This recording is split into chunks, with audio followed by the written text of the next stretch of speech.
¿Qué son y cómo se interpretan los estudios de cohorte?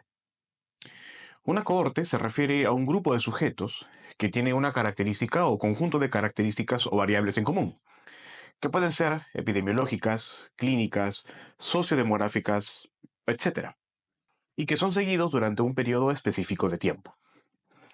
Por lo tanto, en todo estudio de cohorte, se espera que un factor o factores se asocien al desenlace, siendo el factor la variable de interés o exposición, y el desenlace el evento, que puede ser enfermedad, mortalidad, etc. Por ejemplo, un estudio realizado en China evaluó la asociación entre la hipertensión materna durante la gestación y el riesgo de estrabismo en niños. De esa manera, podemos entender que el factor de riesgo es la hipertensión materna y el estrabismo en la descendencia es el desenlace. En todo estudio de cohorte se tiene como punto de partida al factor de interés o exposición. Dentro de una población específica, se obtienen dos tipos de muestras. Una muestra que está expuesta al factor de interés y que se comparará con otra muestra que cumpla las características elegibles, pero que obviamente no estarán expuestas al factor. En ambos grupos se observará la aparición del evento, o desenlace, o su no aparición hasta el tiempo de seguimiento o latencia. Para diseñar un estudio de cohorte, entonces debemos de tener en cuenta lo siguiente. Primero es definir y seleccionar las cohortes.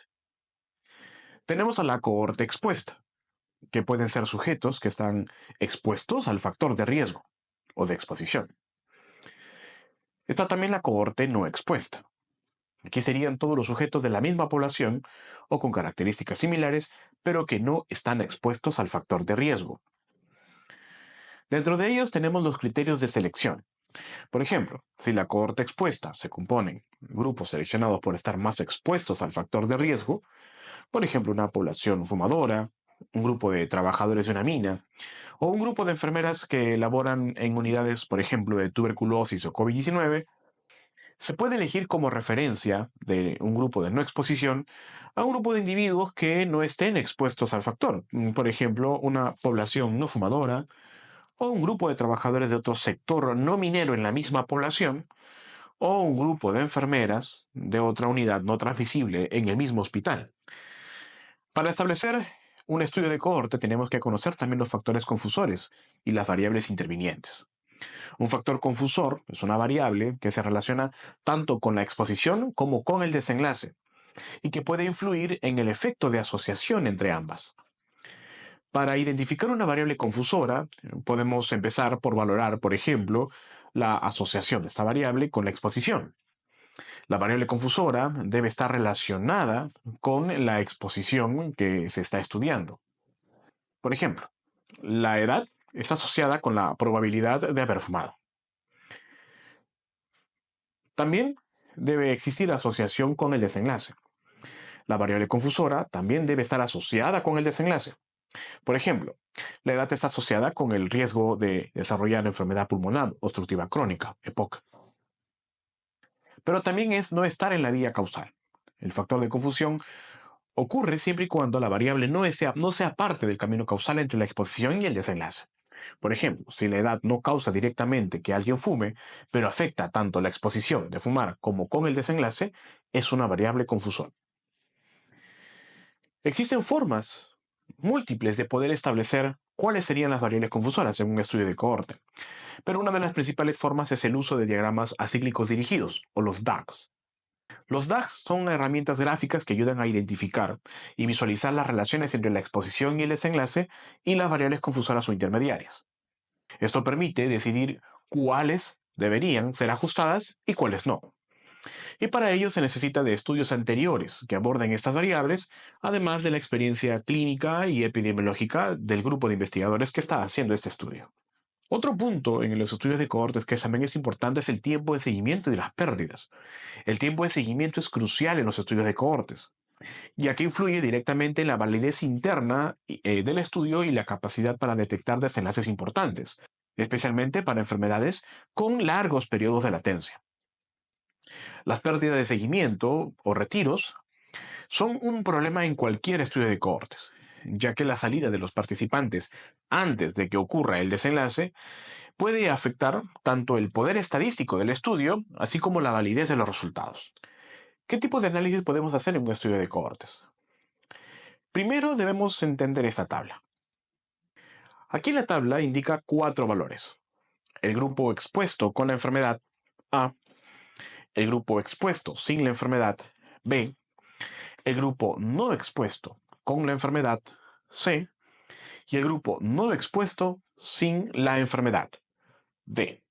Con estos valores podemos analizar las medidas de incidencias, como por ejemplo la incidencia de enfermedad en el grupo expuesto, que es igual a A sobre A más B, la incidencia de la enfermedad en el grupo no expuesto, que es igual a C sobre C más D, así como también las medidas de asociación. Está, por ejemplo, la razón de riesgo, que es la medida más común en los estudios de cohortes y se calcula dividiendo la incidencia del grupo expuesto sobre la incidencia de la enfermedad en el grupo no expuesto.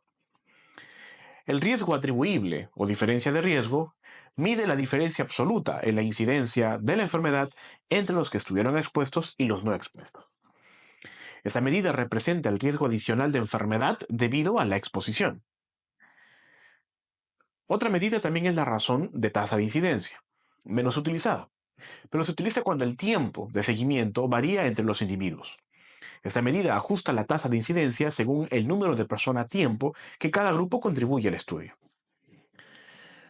Otra medida también es la fracción atribuible, que estima qué proporción de la enfermedad en los expuestos es atribuible a la exposición. Y también está la fracción atribuible poblacional, que calcula la proporción de casos de la enfermedad en toda la población, es decir, entre expuestos y no expuestos, que se puede atribuir a la exposición. Antes de continuar, debes saber que en el siguiente video, continuación de este, estará un script en R para que puedas analizar todas estas medidas de incidencia y de asociación con una base de datos para que puedas analizar paso a paso todos estos elementos. Sigamos. Ahora, ¿cómo interpretar un estudio de cohorte? Veamos la siguiente tabla. Cuando leemos un estudio de cohorte, tenemos que seguir el proceso de interpretación. Preguntarnos, por ejemplo, cuál es el factor, cuál es el desenlace, cuál es la medida de efecto, cuál es el valor del efecto y cuál es su tamaño, es decir, el intervalo de confianza del efecto. Preguntarnos también si es significativo o no.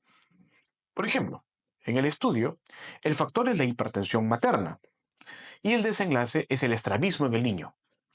Se observa que la medida de efecto es el riesgo relativo y el valor y tamaño es el riesgo relativo de 1.71 con un intervalo de 1.14 a 2.57 en el modelo B ajustado por edad materna, educación materna, residencia, ingreso anual, modelo de concepción, género y edad. Para respondernos si es significativo, debemos ver la siguiente figura. Si el valor del riesgo relativo es mayor a 1, entonces significa que el factor se asocia a mayor riesgo de presentar el desenlace. Si el riesgo relativo es menor a 1, esto significa que el factor se asocia a menor desenlace. Para que un riesgo relativo se entienda como mayor o menor a la unidad, tanto el valor del riesgo como de su intervalo de confianza deben de ser mayores o menores a la unidad.